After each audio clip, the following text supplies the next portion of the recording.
O próprio Deus geme com ela. O Espírito geme. Você já parou para pensar nisso? Deus gemendo? Não existe nenhum Deus nas outras religiões assim. Só o Deus do cristianismo geme. Ele é o único Deus que geme. Ele vive gemendo, diz a Bíblia. O pecado trouxe distorção, gente. E é por isso que há gemidos. Porque enquanto houver pecado na terra, haverá gemido na terra. Mas vamos voltar aqui a atenção para o versículo 23. Está expresso aqui algo muito significativo. Diz assim: primícias do Espírito. Vocês sabem que as primícias eram o início da colheita. Era a garantia de que estava vindo uma grande colheita. Ia vir grão, ia vir comida, ia vir abastança. E a primícia era o prenúncio de bênção, de saciar, de comida. As primícias confirmavam o restante da colheita. Assim como um punhado de grãos maduros é a promessa de colheita farta, também a descida do Espírito Santo é a garantia da redenção vindoura e da salvação completa que virá sobre a terra. Logo, logo, irmãos. No início de sua carta aos Efésios, Paulo afirma esta mesma ideia, mas ele a diz de uma outra forma. Ele diz que o Espírito Santo é o penhor da nossa herança. Penhor é um pagamento prévio. Penhor é a primeira prestação. Penhor é uma garantia, é um sinal. É um depósito que assegura que a quantia toda será paga. E que todo bem no qual a penhora representa será seu. Ele vai chegar na tua mão completo, pleno, cheio. Hoje a igreja de Cristo, hoje a igreja que Cristo amou a si mesmo e se entregou por ela para santificar, que é pastoreada por pecadores e composta por pecadores, ainda possui muitas imperfeições. A igreja adventista da promessa tem muita imperfeição, irmão. Eu queria fazer um pedido para vocês aqui nessa oportunidade. Não fiquem batendo no peito dizendo que nós somos a melhor igreja. Isso é uma arrogância, uma jactância que o Espírito de Deus não gosta. Essa igreja, ela é pastoreada por pecadores e ela é composta por pecadores. E se ela for humilde, Deus a exaltará. Mas se ela se arvorar de arrogante, Deus a humilhará. Mas apesar disso tudo, dessas imperfeições, você pode acreditar. Olhem bem para mim, eu vou lhe dizer no nome de Jesus. Você pode acreditar. Com todos os defeitos que ela tem, pode acreditar, ela será perfeita, ela será resplandecente, ela será esplêndida, ela será toda bela, ela será toda gloriosa, ela será sem mancha, ela será sem ruga, ela será sem defeito, ela não terá deformação um dia, ela será santa e gloriosa. Podem ter certeza disso. Quem é que garante isso? Quem é que garante isso, igreja? O Espírito Santo que nela atua. Ele é o Espírito Santo, Ele é a garantia disso. Ele é o penhor da nossa herança. E o fato dele habitar nela é a prova de que ela será perfeita e gloriosa. E a última atuação do Espírito Santo que queremos destacar nessa noite. Queria lhes pedir desculpa pelo cansaço da minha voz.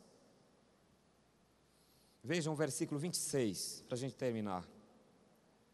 Também o Espírito, semelhantemente, nos assiste em nossa fraqueza. Vejam como somos. Melhor igreja, melhor doutrina. Não. Deus não chamou essa igreja para ficar batendo no peito. Amém, irmãos? Vejam só. O Espírito, não eu, semelhantemente nos assistes em nossa fraqueza,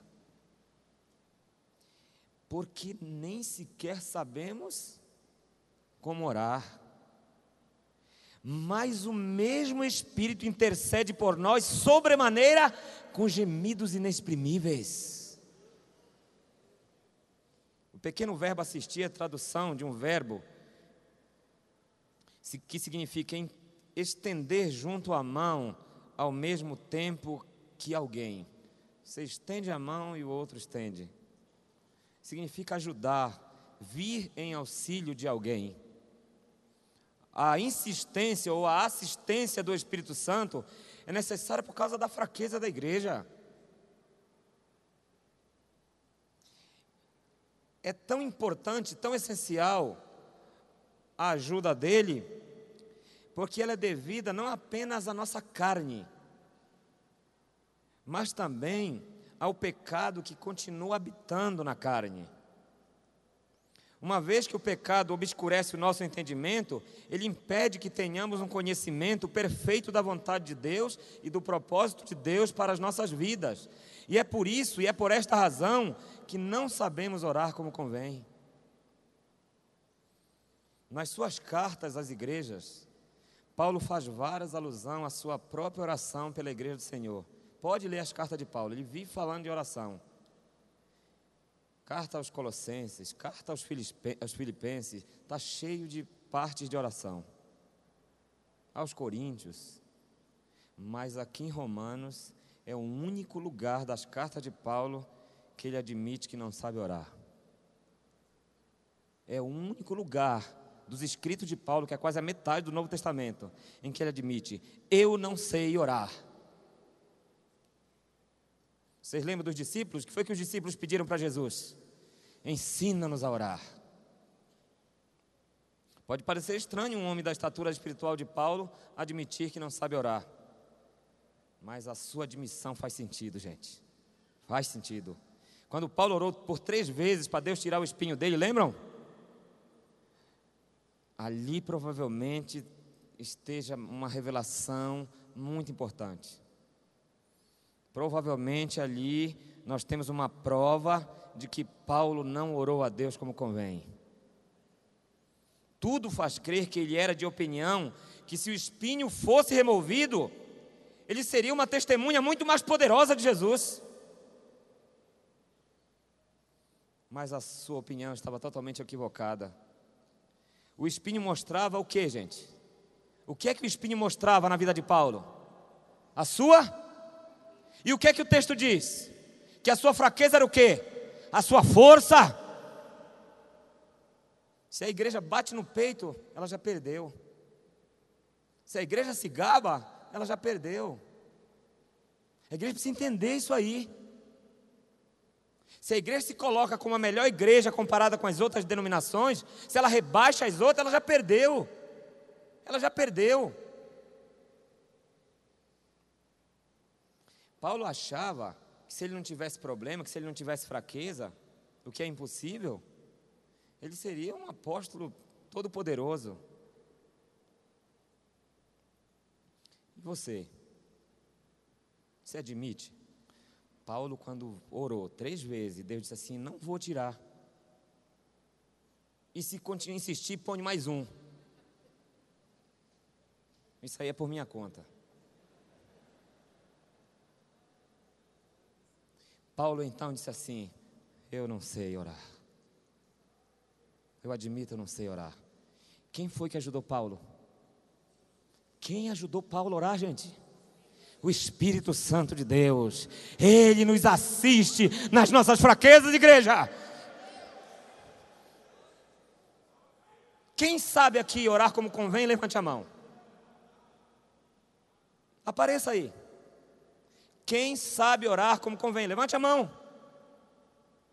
Ninguém sabe. Paulo admite que o Espírito que nos assiste em nossa fraqueza intercede por nós sobremaneira. Nós não sabemos orar como convém, mas o Espírito sabe. O Espírito Santo supre a nossa deficiência na oração, e os filhos de Deus têm 2 intercessores na Bíblia. Não é só o Espírito Santo.